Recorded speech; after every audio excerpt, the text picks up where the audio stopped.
So what made you write on this topic?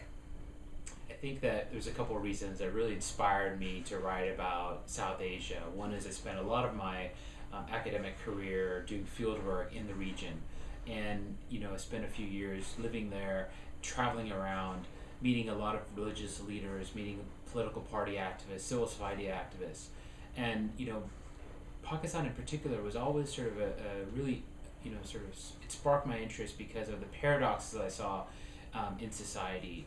On one hand, I saw this vibrant young population.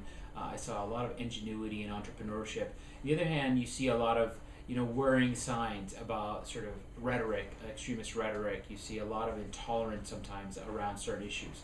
And so that really piqued my interest in terms of why is that? Why is this place that seemingly has these different tensions that are pulling it in different directions?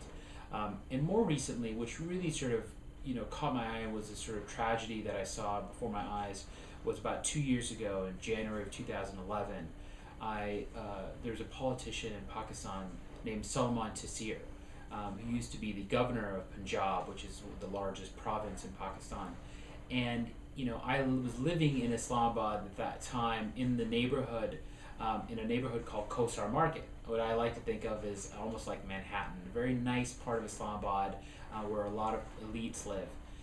And Salman Taseer was gunned down sort of in the midday by one of his security guards. And the reason given for that sort of tragedy was that his security guard said that Salman Taseer had spoken out against one of the blasphemy laws in Pakistan. And to me, that sort of, brought home. I've lost a lot of close friends. I've seen a lot of people go through, a lot of innocent victims with the sort of violence that's been increasingly in Pakistan. And so that sort of helped coalesce a lot of my study around why is it that you see, what are the drivers behind this sort of political rhetoric that leads to where somebody hears something in a sermon or a lecture and then in the next week is willing to go kill that person and think well of themselves, that they are doing something that is something ordained. And so for me, that was sort of eye-opening. I'd seen it over the years, but that brought it home because this was somebody that would work closely with him, his own security guard. And so it led me to sort of explore more deeper in terms of, and I also didn't want to sort of paint this as a monolith because a lot of times I think that Pakistan, I grew up in a small town in eastern Washington state, and a lot of times people used to ask me when I'd travel abroad, they saw Pakistan as almost, the way they saw Soviet Union maybe 40 years ago. And, they said, explain to this what we see on TV. And so that was also a motivation for me to sort of unpackage, explore. I don't want to say Pakistan's a monolith. And a lot of times things that we may see that is conservative, religiously conservative, may not be what we connect to in terms of, post 9/11, in terms of the global war on terror. And so for me, it was also sort of also dispelling a lot of stereotypes about Pakistan, about religious leaders, and then about ways that the international community in some can help Pakistan and help in terms of moving Pakistan as we all move together in these new international partnerships. How can your study help us to understand Islamic political parties in other countries? I think part of my idea for doing this was that there is a whole, what I like to think of as a category, a family of political parties called confessional parties. And these span all over the world. You have Christian democratic parties in Europe that came out of the Catholic Church in Europe. You have Christian democratic parties in Brazil. You have Hindu-rooted parties in India. And then you have Islamic parties in Pakistan, in Malaysia, and in the Arab Spring that played such a pivotal role. And so my idea was to look at this whole category of confessional parties. These are political parties that use religious symbols that are rooted oftentimes in religious institutions or come out of religious institutions, and look at how they influence politics. And more recently, what we've seen over the last 2 years in the Arab Spring is that these Islamic parties have played a very influential role in the emerging democracies in Egypt, Tunisia, Libya, Morocco. Across the board now, these parties have, as these countries have now had new elections, these parties have done very well. And my idea was that we may not understand them as well as we need to. How can we better understand these parties? And so I think that Pakistan was a very unique sort of crucible, as I think, of field experiment, because Pakistan has the longest history of Islamic parties. Islamic parties in Pakistan, or South Asia writ large, and Greater India were started in 1906.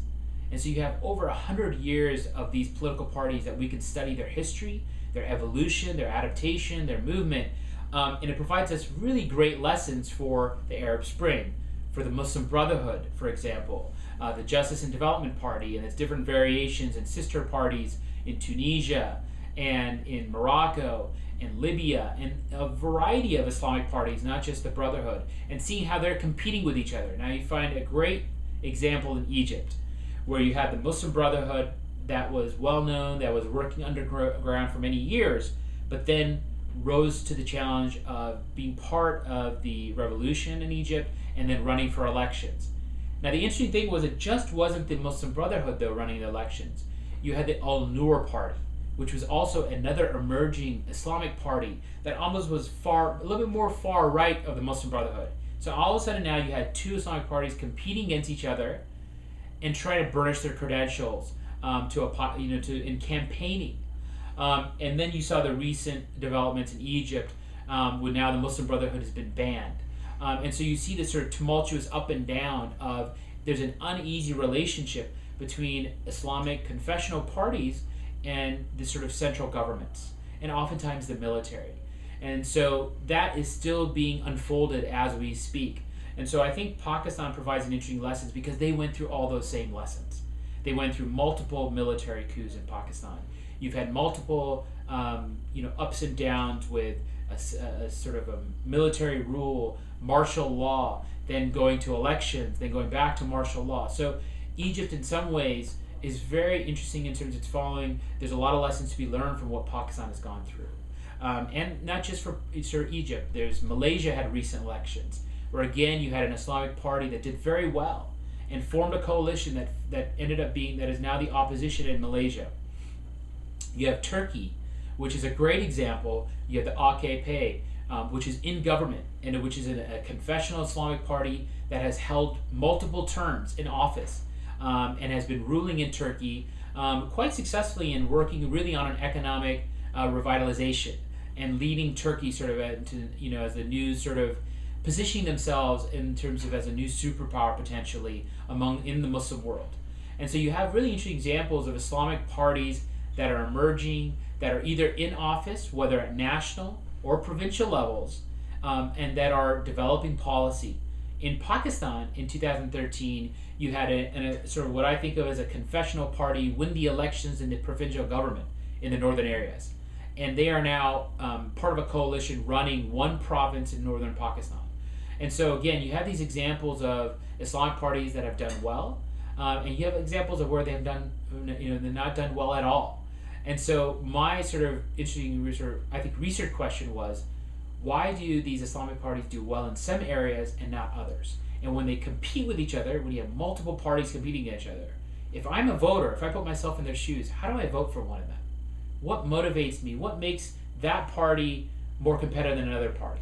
Is it something they can deliver to me on the ground? Is it material incentives? Is it that I feel some sort of ideological affinity? I'm an identity voter? Or is it something that I hope that they can deliver? Do they represent an opposition against a very, as maybe I feel that the central government has been corrupt, or they haven't delivered, and they are the best chance as an opposition. So there's a variety of things in terms of putting ourselves in voters' shoes. But I think Pakistan really provides a fascinating example for what's going on in the Arab Spring, what's going on in Turkey and Malaysia. And part of the idea was, how can you take those lessons learned and make it something useful for what we're viewing in those other countries?